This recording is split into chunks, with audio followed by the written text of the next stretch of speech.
Saya nggak niat jualan mobil, Gus. Dulu saya jual mobil itu mudah sekali.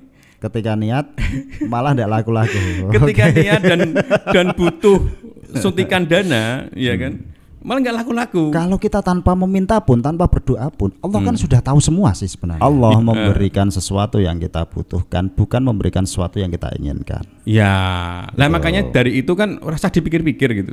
Ya seperti orang tidak ada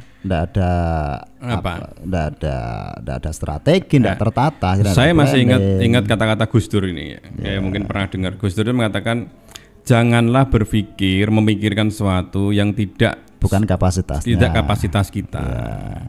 Lalu ada yang nanya, lah yang sudah ada kita pikirkan nggak? Yang ngapain kita pikirkan dong, sudah tahu kok dipikirkan, kan gitu kan.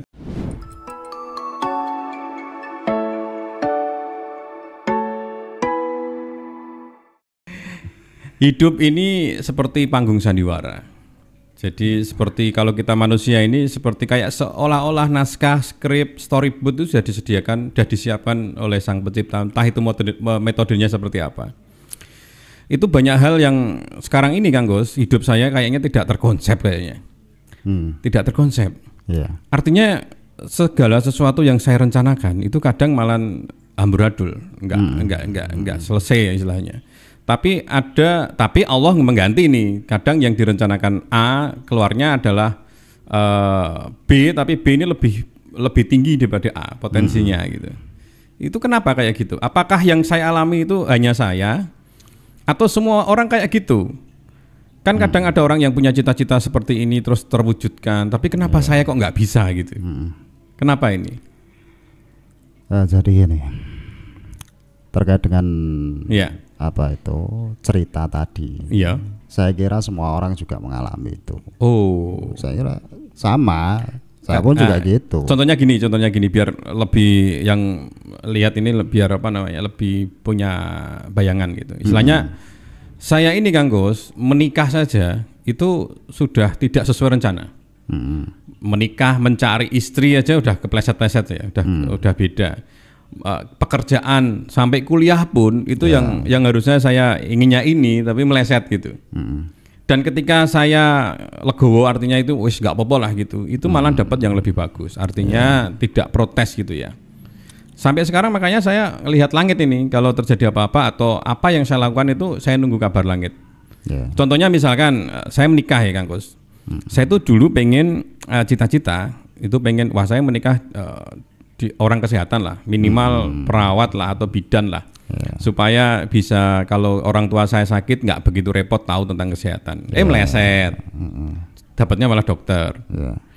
Terus ketika saya kuliah, ini contoh yang terakhir aja kuliah. Kuliah itu saya pengennya kan di yang kuliah yang magister ini, saya ambilnya ini multimedia. Mungkin belum pernah tak ceritakan ke Kang Gus. Ambilnya multimedia, saat itu ada jurusan multimedia Kang Gus. Oke lah, mungkin saya harus memperbanyak teori dan ilmu di multimedia, atau mungkin sebagai formalitas atau sebagai butuh sertifikat lah, pengakuan saya bisa di multimedia secara akademisi gitu ya. Tapi ternyata saya masuk masih multimedia itu 2 tahun kemudian multimedia dihapuskan dan udah ganti jurusannya jadi bisnis intelijen. Seperti itu. Jadi ini kayaknya hidup saya kok nggak bisa saya konsep gitu ya. Tapi saya positifnya bisnis intelijen artinya ini belajar bisnis, dan akhirnya ya saya menikmati di bisnis intelijen itu daripada saya multimedia gitu. Tapi kemudian seolah-olah saya tuh nggak punya nggak punya energi, nggak punya kekuatan untuk saya mengkonsep selanjutnya karena beberapa cerita-cerita itu kayaknya kok saya nggak bisa mengkonsep ya. Sampai anak pun wah saya pengen anak cowok nih, ternyata keluarnya cewek-cewek semua. Kurang apa saya secara teori kayak gitu, seperti itu. Jadi semua skenario yang telah kita rencanakan itu sebenarnya ada skenario di atas semua rencana kita. Jadi di atas kehendak itu ada kehendak yang lebih tinggi, yaitu kehendaknya sang pencipta. Saya paham kalau itu. Saya paham. Secara konsep seperti itu. Cuma gini, kita ngomong pakai analogi saja. Misal kita itu sedang berada di kafe misal, sedang di kafe. kita pesan sesuatu, Yeah. salah satu minuman atau kopi atau apa. Ternyata kadang itu yang datang itu tidak sesuai ekspektasi kita. Gitu. Artinya gini, kita pengen coba. Itu coba bukan sesuatu. ngaco aja yang jualan itu. Bukan sih. Jadi benar kita pesan sesuai itu dan dikirimkan. Cuma ekspektasi kita yang beda. Oh, yang kita ini pesan jeruk lah misalkan. Ini anggap kita itu manis ya. Ternyata asam ya. Rasanya beda. Lah itulah. Jadi gini, kita itu seringkali gini, menunggu sesuatu atau menanti-nanti sesuatu atau meminta sesuatu sesuai dengan perspektif berpikir kita gitu loh. Sedangkan Sang Pencipta atau Allah itu sudah memiliki apa yang pas buat kita dan apa yang menjadi rezeki kita gitu loh. Paham. Jadi yang saya belum paham itu gini Kang Gus. Misalnya ada sesuatu lah, terjadi sesuatu. Itu kita melihat inilah rencana Allah atau ini adalah musibah kita. Itu bagaimana membedakan antara rencana Allah? Ya, saya juga tahu jawabannya ini. Iya. Karena musibah semuanya ya rencana Allah semua kan akhirnya. Betul. Coba gini, kita akan kembali kepada satu atau gini Kang Gus, gini. Bagaimana kita membatasi otak kita supaya kita tidak terbentur dengan berita langit? Nah itu aja. Jadi gimana caranya? Kita harus memposisikan diri kita atau status kita itu di makom atau derajat manusia. Artinya sebagai manusia kita memiliki batasan-batasan yang tidak bisa memikirkan atau artinya apa ya? Tidak bisa menjangkau apa yang dikehendaki oleh Tuhan gitu loh. Jadi kita harus punya batasan di situ. Makanya tadi saya bilang ada konsep pesan kopi gitu. Jadi terkadang kopinya itu tuh ternyata kok rasanya pahit atau jeruknya tadi terlalu asam. Kalau itu ngaco yang jualan kalau itu. Nah, disitulah kita akan memahami bahwa kalau kita apapun yang sudah kita terima kita jalani, kita alami, itu kita nikmati, kita syukuri. Dengan kita mensyukuri itu maka tidak ada yang salah. Artinya tidak ada yang salah apa yang telah dikehendaki oleh Tuhan buat kita. Ya jadi manusia akhirnya tidak punya tidak punya harapan sesuai dengan ekspektasi kita dong. Misalkan saya pengen jadi bupati Demak misalkan Kang Gus. Tapi kan akhirnya semua keputusan dari Allah ya, nggak usah bercita-cita lah. Walaupun terkadang gini, kita punya harapannya itu sekian. Setiap orang memang harus berharap. Cuma terkadang kehendak Allah itu di atas ekspektasi kita. Jadi melebihi ekspektasi kita. Iya. Jadi mungkin kita ngiranya kita hanya minta standar yang inilah. Contoh tadi diceritakan kan pengennya punya istri bidan, perawat, ternyata malah dapat dokter gitu loh. Itu kan berarti kan Allah memberi yang lebih tinggi daripada bayangan kita. Iya, tapi akhirnya kan otak saya polanya berpikirnya udah berbeda kan Gus. Jadi misalkan suatu saat ini ada usaha bagus ini ya, akhirnya kan saya tidak berani untuk mengambil sikap. Ya tetap harus mengambil sikap. Saya nggak berani sampai sekarang. Makanya kan ketika misalkan contohnya aja pekerjaan aja ya, biar ini nyambung. Pekerjaan mulai dari apa dulu lah, dari video shooting misalnya atau video maker ya. Itu kan nggak ada konsep saya. Terus ada usaha-usaha yang lain ya, Kang Gus mungkin tahu ya, ada internet, ada macam-macam ya. Itu kan semua itu tidak terkonsep, Kang Gus. Artinya tidak tak rencanakan. Akhirnya muncul dengan sendirinya kan. Muncul sendiri berita langit kalau saya bilang. Artinya sesuatu yang tidak sengaja. Malahan yang kadang yang saya sengaja itu tidak bisa terrealisasikan ya. Misal contohnya ya, saya itu tiap tahun baru itu sudah merencanakan 2 tahun yang lalu untuk piknik gitu ya, sama keluarga. Sudah booking hotelnya Kang Gus. 2 periode itu booking hotel dan tidak jadi semuanya. Itu udah bayar loh ya. Udah menentukan hari, sudah libur dan itu nggak terlaksana. Sampai sekarang makanya kayaknya hidup saya nggak bisa dikonsep dah, nggak bisa dijadwalkan. Mending mengalir aja kayak gini, nanti kalau sesuatu ada ini saatnya ke sana gitu.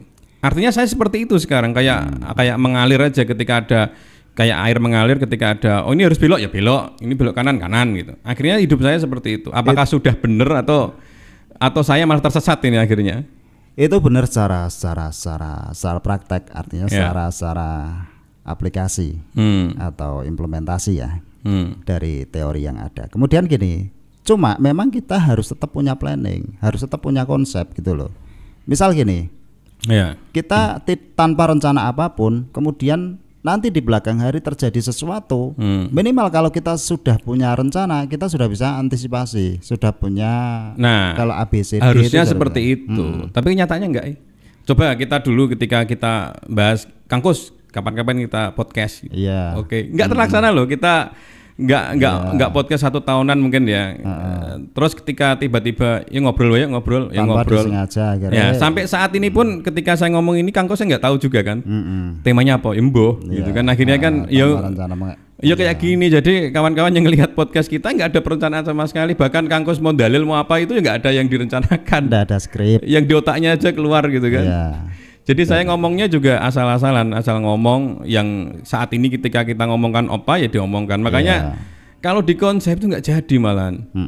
Sampai kalau ketika ya Kang Kos, ketika saya ngisi workshop misalkan, itu pun nggak ada seperti yang saya omongkan kan, nggak ada konsep. Ketika saya udah nyiapkan modul nih, sudah nyiapkan slide misalkan, itu ya nggak kebaca akhirnya. Itu kan seperti juga gini toh, kalau piye iki ngadapi urip koyo ngene. Akhirnya saya bingung sendiri loh ini. Nggak usah bingung gitu loh. Memang hidup kayak gitu. Jadi gini, ini aku pun juga ngalami kan. Jadi ketika ada undangan untuk ngaji, untuk memberi mauidhah kan gitu. Itu dari rumah sudah menyiapkan, nanti aku bicara tema ini. Dalilnya sudah siap gitu. Tak siapin semua, tapi ternyata nanti di tempat ngaji itu yang keluar beda gitu loh.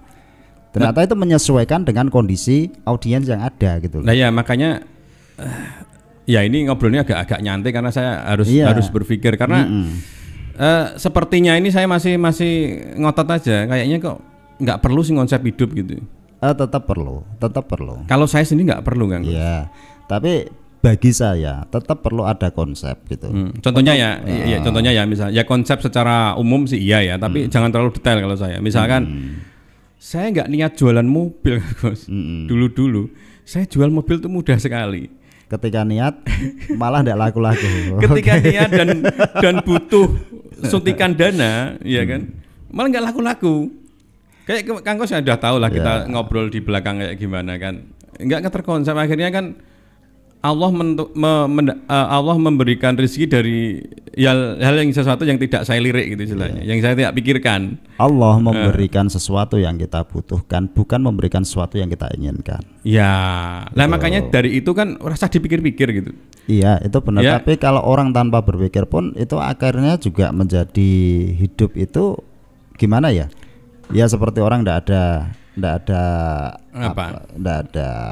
strategi, tidak tertata. Saya masih ingat kata-kata Gus Dur ini ya. Kayak mungkin pernah dengar Gus Dur mengatakan janganlah memikirkan sesuatu yang bukan kapasitas kita. Lalu ada yang nanya, lah yang sudah ada kita pikirkan nggak? Yang ngapain kita pikirkan dong, sudah tahu dipikirkan kan gitu kan. Dari kata-kata itu kan masa depan Kang Gus, itu kan kita nggak tahu ini ya. Jadi oke, masa depan nggak usah pikirkan, betul? Nggak, secara gini loh. Ini fokus dulu. Masa depan dipikirkan nggak? Masa depan tuh nggak usah dipikir, ngapain dipikir? Oke, satu poin. Belum terjadi. Pekerjaan dipikirkan nggak? Pekerjaan, maksudnya gimana? Pekerjaannya gimana? Kalau pekerjaan ada orang yang belum bekerja ya, ini belum bekerja. Artinya kan tetap masa depan juga kan itu. Masa depan kan banyak ya. Masa depan belum terjadi kan itu namanya. Kalau dia belum bekerja, mikir pekerjaan ya. Pekerjaan. Nikah ya, pekerjaan nikah, terus mau naik haji misalkan, cita-cita kan ke depan kan ya, mau punya mobil, punya rumah, itu nggak usah dipikirkan dong akhirnya. Ini sebenarnya gini loh, apa yang disampaikan oleh Gus Dur, beliau itu bukan tanpa dasar. Jadi beliau itu mengatakan itu sesuai dengan hadis gitu loh. Ada hadis itu. Jadi di dalam hadis itu disebutkan malidunyaka biqadri maqamika fiha.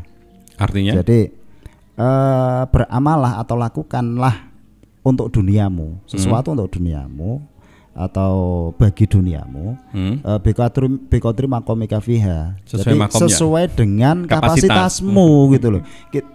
di dunia ini jadi apa kita? Kalau kita jadi hamba ya jangan jadi Tuhan gitu. Artinya jangan mikir kapasitasnya Tuhan, karena kita memang sebagai hamba yang hanya menerima keskenario Tuhan gitu loh. Oke, spesifiknya misalkan ada guru honorer ini, harus memikirkan P3K enggak? Boleh kan? Boleh memikirkan. Namanya orang berharap itu boleh. Berharap. Iya, berharap artinya dia punya cita-cita, punya asa, itu boleh. Tapi kalau prinsip saya semakin diharapkan, semakin nggak ketemu kalau saya. Mungkin bisa gitu, bisa juga berbeda hasilnya gitu loh. Soalnya kalau prinsip saya gini, sesuatu yang kita pikirkan seolah-olah kita mendikte Allah, mendikte Tuhan. Bukan itu. Ya gimana? Jadi konteksnya bukan mendikte Tuhan. Kita itu berharap Tuhan memberikan kepada kita yang terbaik atau spesifik yang kita inginkan. Sebenarnya kalau orang ditanya, jawabnya pasti akan yang meminta yang terbaik. Bukan spesifik ya? Bukan. Berarti salah dong kalau orang berdoa spesifik. Dia hanya bisa menerka atau berbaik sangka bahwa ini terbaik bagiku.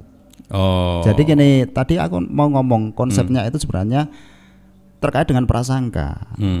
Jadi prasangka itu bahwa Tuhan itu sesuai dengan prasangka hambanya. Iya, jadi kita punya husnudzon, berpikir positif. Oh, ini mungkin terbaik bagiku. Jadi kita pakai mungkin. Jadi apa sih namanya? Probabilitas ya. Enggak. Saya masih menyoroti apakah kita berdoa dengan spesifik itu salah? Tidak.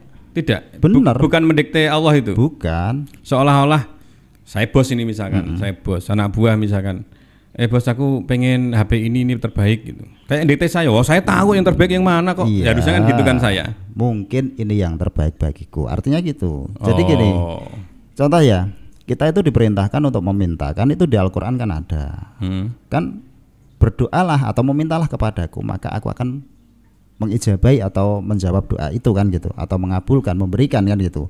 Itu kata Allah kan gitu. Tapi ada keterangan lain katanya kita sebagai hamba sudah dikasih nikmat sebanyak ini kok ngapain kok masih minta ya istilahnya. Tapi konteksnya di dalam Al-Qur'an itu kan perintah.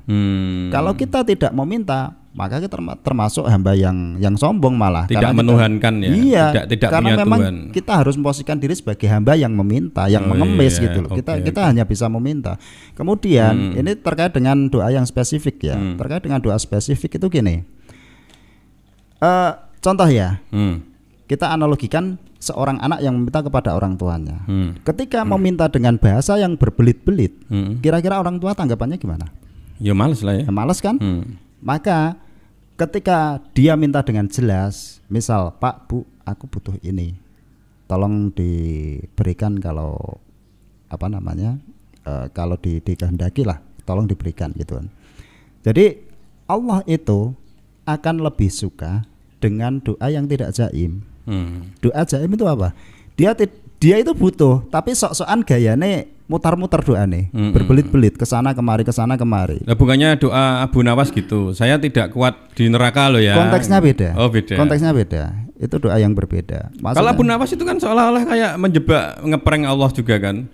Saya nggak kayak membingungkan juga kan, berbelit-belit juga kan. Kalau kita mau husnudzon itu bukan kapasitas kita. Itu adalah bahasa para kekasih Allah lah bahasanya gitu. Jadi memang yang dimana logika mereka itu jauh di atas logika orang pada umumnya gitu loh. Ya kapasitas kita nggak usah mikirkan itu ya, karena kita nggak mampu di sana. Kalau kita mau niru ya niru aja doanya. Tapi gitu. Kang Go, seolah-olah kalau ini persepsi saya ya, ini kalau orang berdoa spesifik seolah-olah itu tidak punya Allah yang maha tahu dan maha besar segala nikmatnya. Misalkan, contohnya boleh ini kan persepsi saya kan. Iya. Seorang guru misalkan dia berdoanya ya Allah moga-moga cepat P3K, cepat diangkat PNS. Padahal rezeki ya Allah siapkan itu nggak cuma di situ. Dia sebenarnya jadi guru keluar jadi pebisnis 3 tahun 2 tahun udah sukses luar biasa jadi miliarder misalkan. Iya, karena itu jadi kan doanya kayak menjebak sendiri-sendiri kan akhirnya. Bukan. Jadi itu adalah batasan makhluk itu di situ. Batasan seorang hamba itu di situ. Karena mereka tidak tahu hakikat dari apa yang dia minta gitu loh. Bukannya lebih bagus berdoanya ya Allah berikanlah yang terbaik buat saya, rizki yang melimpah, tergantung Allah sendiri yang ngasih kemana, dari sudut mana kan? Enggak seperti itu harusnya. Boleh seperti itu. Enggak, lebih bagus yang mana? Perintahnya cara sama-sama bagus karena kita memang wajibnya untuk meminta. Kalau Nabi dulu berdoanya spesifik enggak? Atau secara umum? ada kalanya pakai spesifik. Contohnya apa Kang Gus biar tahu? Ini sekalian ngaji. Contoh ini. ya, contoh Nabi Isa ketika meminta apa itu namanya hidangan dari langit, itu kan apa? Anzil alaina ma'idatan minas sama itu kan, turunkanlah. Nggak tahu saya jangan dia. Iya maksud ya, artinya di apa? Al-Quran itu. Iya artinya apa? Hadirkanlah maksudnya turunkanlah hidangan dari langit gitu loh. Ma'idatan minas sama, dan hidangan itu jelas. Apa gitu. hidangannya apa? Ya makanan yang memang dimakan untuk kaumnya gitu. Enggak spesifik dia minta daging, minta telur, enggak. Ya bukan seperti itu ya, kan. Ya secara umum saya kan, bilang spesifik itu kan hidangan. Iya sama. Kan gini enggak. Secara umum pasti dibilang gini. Iya.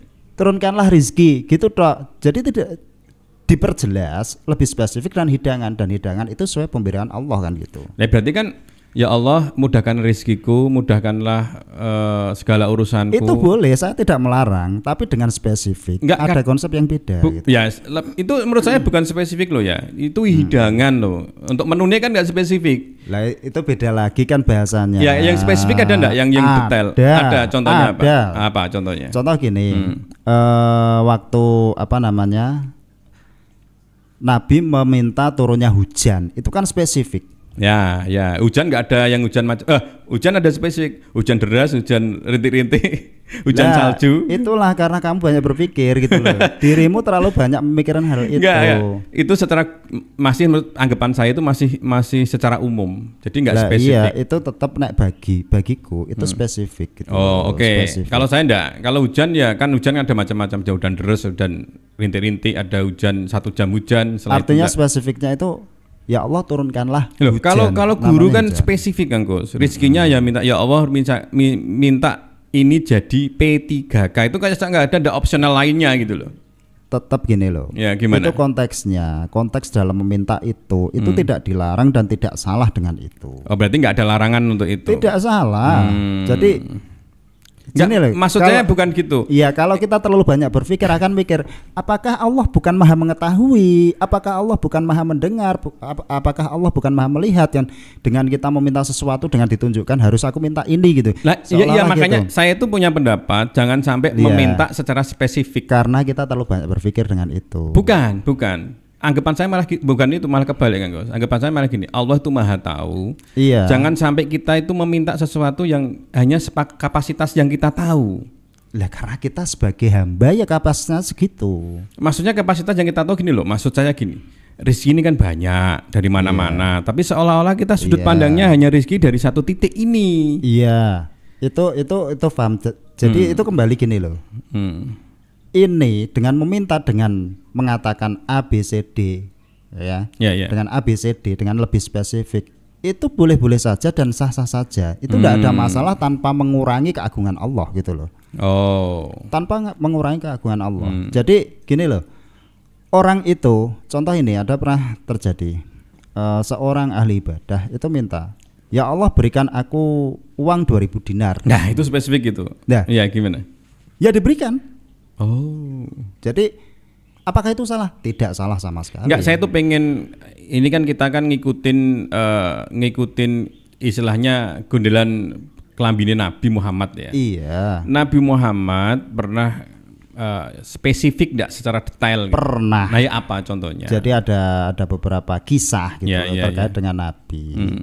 Yaitu contoh dengan ketika meminta apa itu ada sih beberapa kisah, cuma aku ada banyak yang lupa. Tapi ada makanan itu untuk prajuritnya itu, untuk sahabatnya itu kan makanannya pas habis pas perang dia roti yang dibagi-bagi jadi. Nah itu ketika menggali parit, menggali parit itu kan memang makanannya kurang kan. Gitu.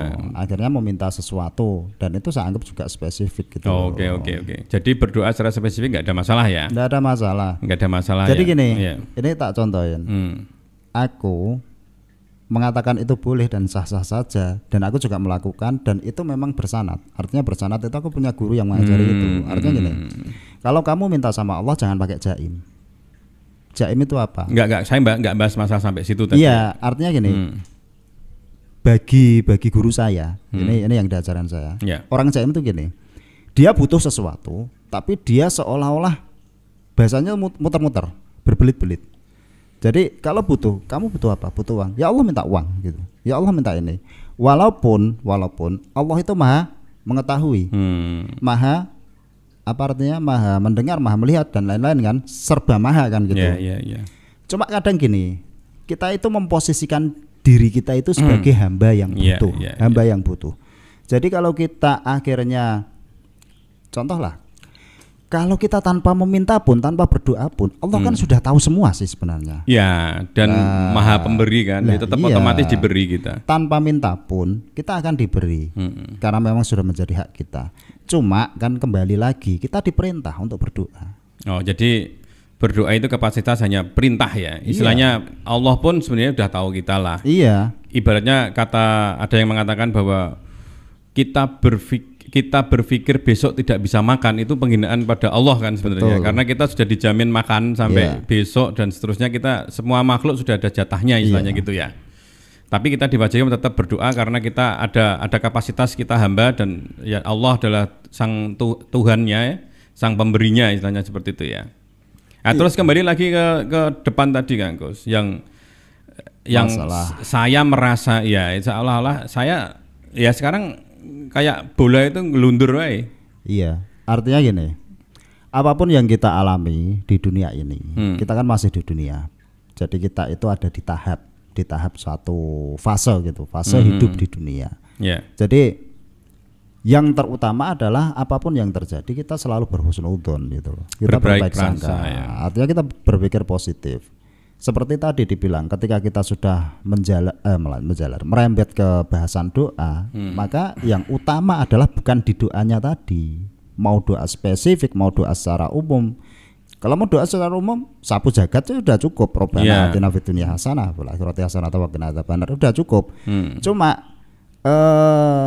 poinnya bukan di situ. Poinnya adalah kehambaan kita. Kita memposisikan diri antara hamba dan Tuhannya gitu. Jadi kalau hamba ciptaannya itu ya memang harus merintih-rintih kalau kita berdoa. Iya, betul. Karena itu memperlihatkan bahwa kita hamba kan gitu kan. Kita nggak punya kekuasaan banyak seperti itu. Ada pemikiran yang cukup unik ini. Jadi aku ketemu beberapa teman, kemudian dia bicara, aku tuh tidak pernah berdoa.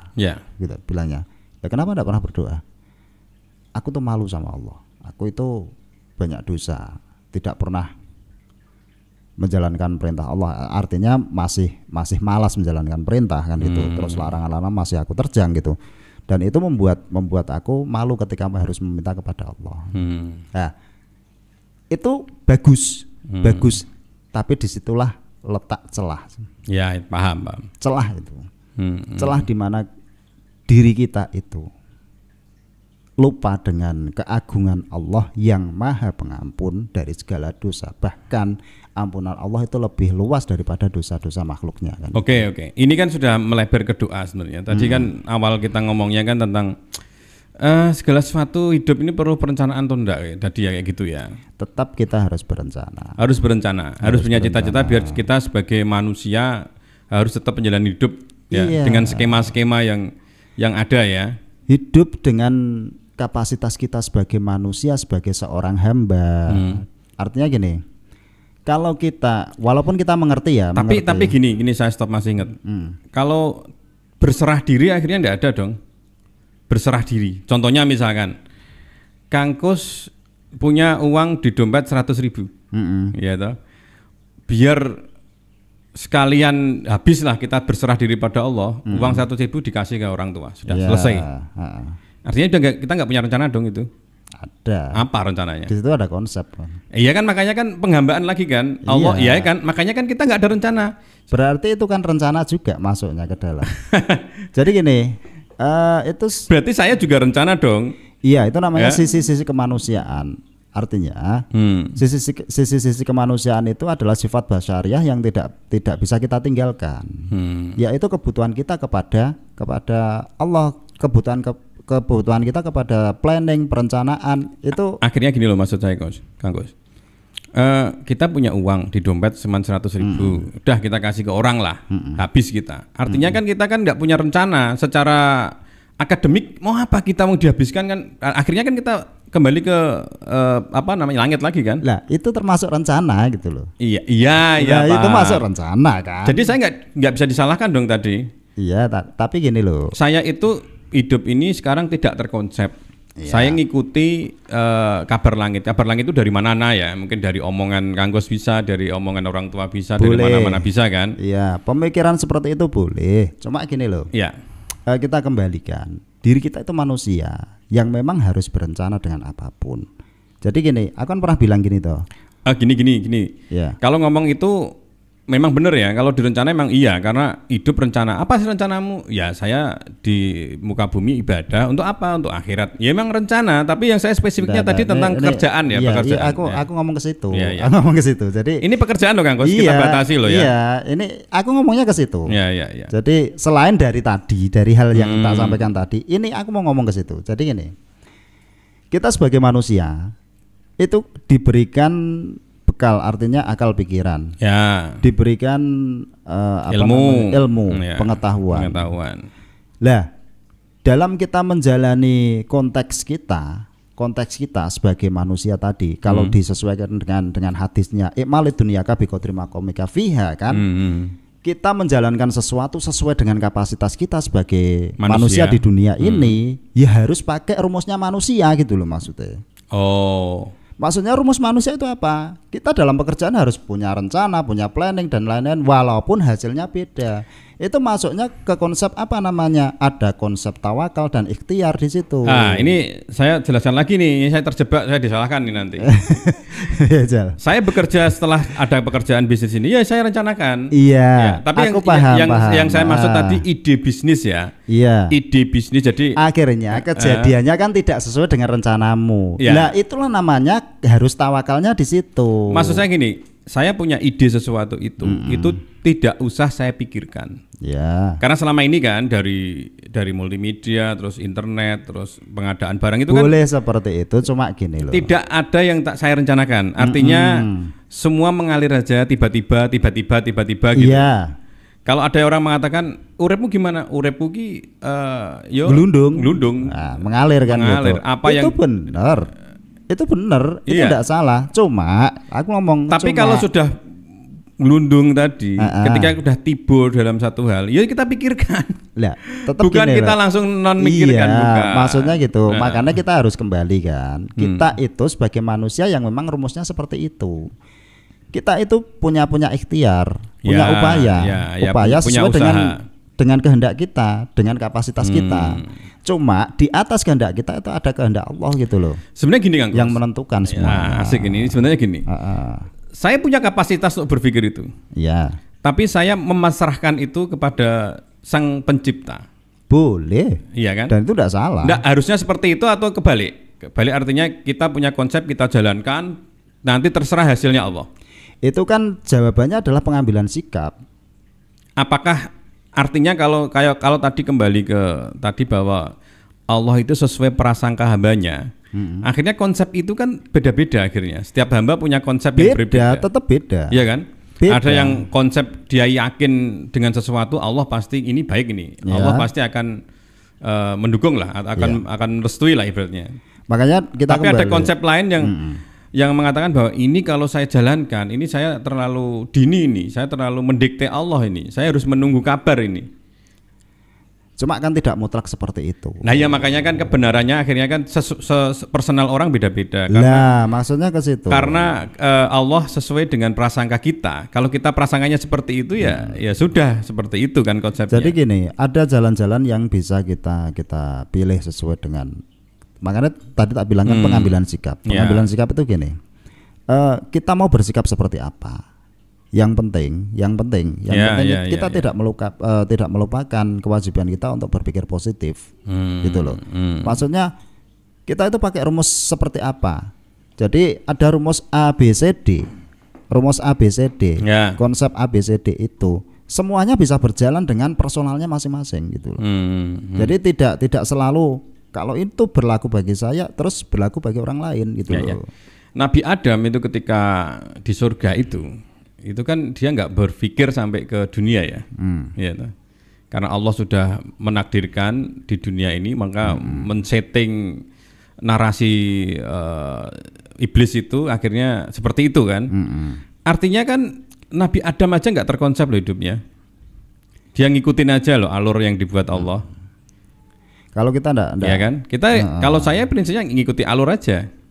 Ngikuti alur dalam hal apa? Jadi gini loh. Ini ada klasifikasi Mas Teh. Jadi contoh, walaupun yang terjadi di dalam hidup nunggu kabar langit misalnya. Kabar langit. Nah, kabar langit. Tetap dalam menjalankan itu pasti ada konsep kan? Pasti ada konsep. Ya ada. Nah. Konsep kan ada. Kabar langit itu artinya kan kabar langit itu seperti apa sih? Kan mesti ada kan. Kabar langit itu kan banyak hal. Tapi sebenarnya Kang Kus tahu ya maksud saya ya, maksudnya. Sudah paham dan ya? jelas sekali. Jadi bukan saya bukan gagal paham ya. Ini menyudutkan saya kayaknya. Bukan, enggak. Jadi gini loh. Konsep seperti itu juga bisa berlaku. Kemudian orang lain pun juga ada konsep yang beda lagi. Makanya tadi dalam konsep berdoa pun ada yang berdoa secara spesifik, ada berdoa secara umum. Ada juga orang yang tanpa berdoa, tidak mau berdoa karena malu gitu loh. Ada juga yang berdoanya salah tujuan. Ya. Istilahnya misalkan kalau kita mengimani Islam, ada yang non Islam. Itu kan artinya kan kalau kita nganggapnya salah alamat kan. Ya itu juga dikabulkan loh Kang Gus. Ataupun gini, ada lagi contoh ya. Ada doa yang dilarang. Apa itu? Doa yang memaksa. Oh gitu. Jadi kita itu dalam berdoa tidak boleh memaksa. Walaupun kita yakin, harus yakin dengan doa kita. Tapi doa kita kalau memaksa, karena Allah tidak bisa dipaksa. Oh gitu. Misalkan diancam tidak bisa ya. Ya Allah saya minta mobil, kalau tidak dapat mobil saya mending bunuh diri misalnya. Nah seperti itu tidak bisa. Oh tidak bisa.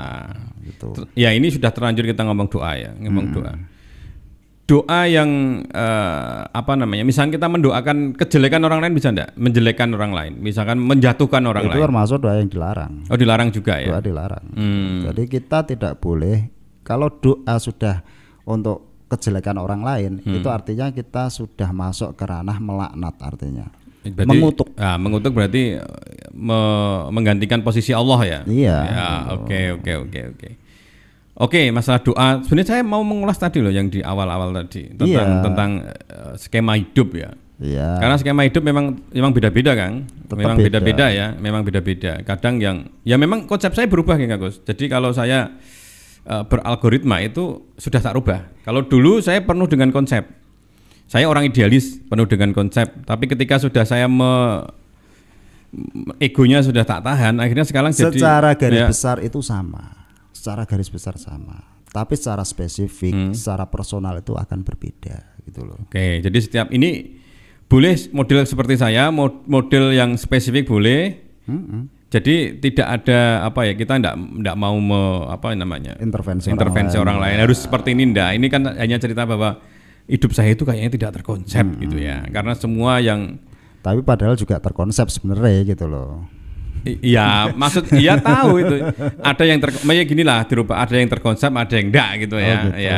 Ada bagian-bagian yang enggak yang memang. Lah, itulah yang kita seharusnya tahu. Kita memisahkan mana kapasitas Tuhan, mana kapasitas kita sebagai hamba. Ya. Jadi kalau misalkan kita memilih sesuatu, ada dua pacar, ada dua cewek yang kita sukai.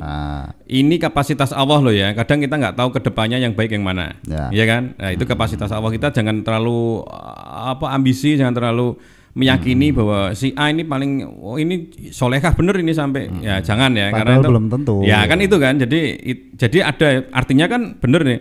Ada yang kita konsep, ada yang kita pikirkan, ada yang memang kapasitas ini jangan kita pikirkan. Nah, kita kembali ke tadi kan. Intinya dalil tadi kan. Bukan cuma dalil, Gus Dur itu kan benar hasilnya. Iya. Gus Dur pun itu landasannya dalil itu. Ya itu kan, sederhana bahasanya kan itu kan. Maksudnya gini, yang kita lakukan, yang kita pikirkan itu yang sesuai kapasitas kita. Yang di kapasitasnya Allah ya kita jangan ikut campur gitu. Ya, jadi kalau kita punya dua cewek, kita pacaran dua cewek, yang satu cakep, cantik, body kayak santri pesantren, hafal Quran, belum tentu itu baik bagimu. Ternyata belum tentu baik, yang satunya misalnya jelek, bekas pekerja karaoke, tapi ternyata dia akan yang menarik kita ke surga. Nah, kita nggak tahu akhirnya kan. Jadi ada sesuatu yang kita konsep, ada yang kita ngelundur aja, kita ngikutin langit aja ya. Dengan cara ya bisa dengan sholat istikharah ya dan lain-lain petunjuk-petunjuk itu. Nah, oke Kang. Jadi ini lebih jelas ini. Saya tadi sebenarnya ya ke sini arahnya. Ya ke situ arahnya. Situ arahnya. Memang hidup ini dikonsep, tapi ada yang memang tidak boleh kita konsep. Ya kan? Yang ada bukan menjadi ranah kita. Ya, artinya kata-kata Gus Dur, sesuatu yang memang tidak ranah kita jangan kita pikirkan. Betul. Kita bikin pusing karena bukan ranah kita untuk sampai sana. Dan apa yang sudah dipikirkan ya saya dipikirkan. Ya. Artinya kan gelundung lagi akhirnya.